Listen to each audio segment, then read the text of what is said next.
जय हिंद। आज हम इस वीडियो में महाजनपद और उसकी राजधानी और जैन तीर्थंकर और उनके प्रतीक चिन्ह के बारे में पढ़ेंगे। तो एक-एक करके जानते हैं बारी-बारी से, जो एग्ज़ाम के लिए बहुत ज़्यादा इम्पोर्टेंट है, बार-बार पूछे जाते हैं। ये रिवीजन आपका 5 से 7 मिनट में 2 बार 3 बार देखिएगा, सब याद हो जाएगा। आपको इसी वीडियो में याद करवा देंगे।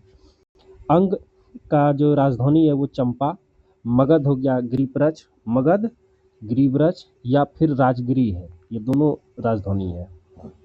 फिर नेक्स्ट है आपका काशी वाराणसी, काशी वाराणसी, वत्स कौशाम्बी, वत्स कौशाम्बी, वज्जी वैशाली या फिर विदेह मिथिला, ये तीनों है।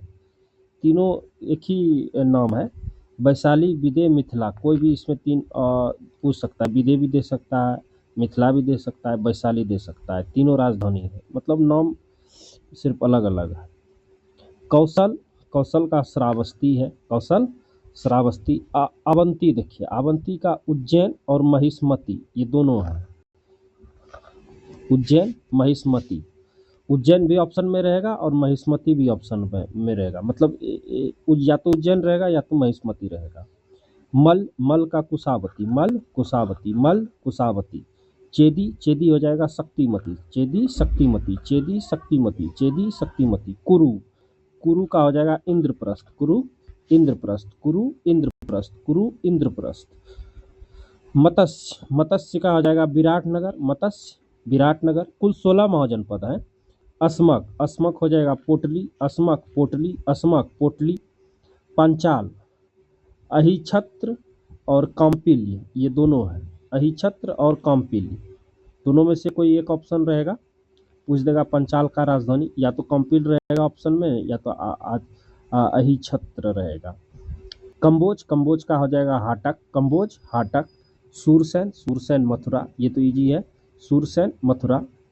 गंधार तक्षशिला, गंधार तक्षशिला।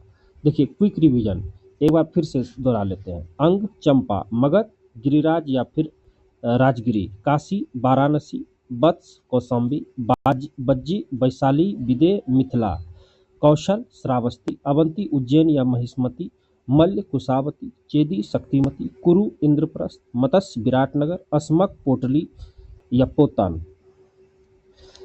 पंचाल अहिछत्र काम्पिल्य, अहिछत्र काम्पिल्य। कंबोज हाटक, कंबोज हाटक। सूरसेन मथुरा, सूरसेन मथुरा। गंधार तक्षशिला। ये 16 महाजनपद हैं और इसकी राजधानी। अब हम आगे पढ़ते हैं जैन तीर्थंकर और उनके प्रतीक चिन्ह। देखिए बहुत पूछता है, बार अब भूलता भी बहुत ज़्यादा है स्टूडेंट, इसीलिए इसको 2 बार 3 बार देखिएगा और वीडियो को शेयर कीजिएगा, लाइक कीजिएगा, सपोर्ट कीजिएगा। बहुत मेहनत करते हैं। ऋषभदेव जो है वो प्रथम तीर्थंकर थे। इनका प्रतीक चिन्ह था सांड, इनका प्रतीक चिन्ह था सांड, ऋषभदेव प्रथम। अजीतनाथ, अजीतनाथ द्वितीय तीर्थंकर थे और इनका जो प्रतीक चिन्ह था हाथी, इनका प्रतीक चिन्ह था हाथी। संभव जो थे, संभव देव, वो तृतीय थे, तृतीय तीर्थंकर थे। इनका जो था प्रतीक चिन्ह घोड़ा, प्रतीक चिन्ह घोड़ा। संपार्श सप्तम, देखिए संपार्श सप्तम, 100 से स्टार्ट हो रहा है, इजी है। असंभव में 3 वर्ड है, तृतीय हो गया, अजीतनाथ द्वितीय और ऋषभदेव प्रथम, ये दोनों याद रखना पड़ेगा। संभव तृतीय, संपार्श सप्तम। शांति, शांति 16वां, शांति 16वां, शांति 16वां। हिरण है, इनका क्या है, हिरण। और संपार सप्तम का स्वास्तिक, देखिए संपार सप्तम स्वास्तिक इजी है, याद रखिएगा, ये ट्रिक है। संपार सप्तम स्वास्तिक, शांति 16वां हिरण, शांति 16वां हिरण। संभव जो होगा तृतीय, संभव में 3 वर्ड है, तृतीय घोड़ा। अजितनाथ द्वितीय हाथी, अजितनाथ द्वितीय हाथी। ऋषभदेव प्रथम सांड, ऋषभदेव प्रथम सांड। अरनाथ, अरनाथ देखिए अर 18वां, अर 18वां, अरनाथ 18वां, ये 18वां है। इनका जो है मीन है, क्या है, मीन। अरनाथ 18वां मीन। नामी, नामी जो थे वो 21वां थे, नामी 21वां थे। नामी से नीलकमल, नामी से क्या हो जाएगा, नीलकमल। फिर आपका अरिष्टनेमी, अरिष्टनेमी जो 22वें थे, अरिष्टनेमी 22वें। इनका जो प्रतीक चिन्ह था शंख था, क्या था, शंख था। पार्श्वनाथ, पार्श्वनाथ 23वें थे, पार्श्वनाथ 23वें थे।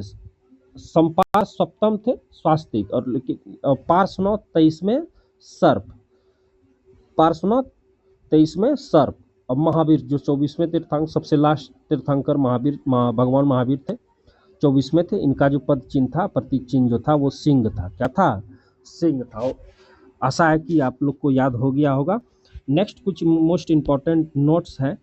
दो जैन तीर्थंकर जो है ऋषभदेव एवं अरिष्टनेमी, देखिए मोस्ट इम्पॉर्टेंट है। ऋषभदेव एवं अरिष्टनेमी के नाम का उल्लेख जो है वो ऋग्वेद में पूछता है कि कौन दो तीर्थंकर के, जैन तीर्थंकर का उल्लेख जो है ऋग्वेद में मिलता है। तो ऋषभदेव एवं अरिष्टनेमी का।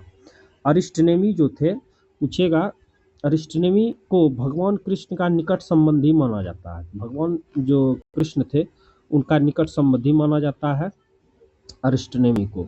महावीर ने अपने शिष्यों को 11 गंधर्व में विभाजित किया था। ये पूछता है, महावीर ने अपने शिष्यों को 11 गंधर्व में विभाजित किया था। महावीर के अनुयायियों को मूलतः निग्रंथ कहा गया है। निग्रंथ मतलब ग्रंथ रहित हो गया। महावीर के अनुयायियों को मूलतः निग्रंथ कहा गया है। महावीर ने अपना उपदेश प्रकृत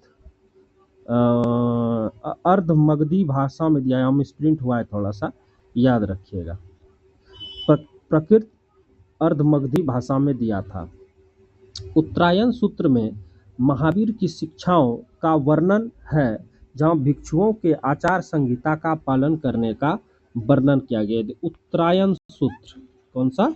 उत्तरायण सूत्र जो है, उत्तरायण सूत्र में महावीर की शिक्षाओं का वर्णन है। समझ गए? पूछता है महावीर की शिक्षाओं का वर्णन कहाँ मिलता है, तो उत्तरायण सूत्र में मिलता है, जहाँ भिक्षुओं के आचार संहिता का पालन करने का वर्णन किया गया है। आचार संहिता से आप संबंध जानते ही होंगे।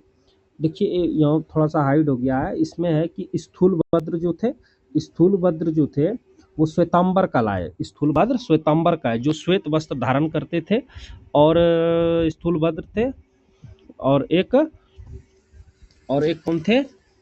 भद्रबाहु थे। भद्रबाहु जो थे वो दिगंबर कहलाए, जो नग्न वस्त्र धारण, नग्न रहने वाले थे, कहलाए थे।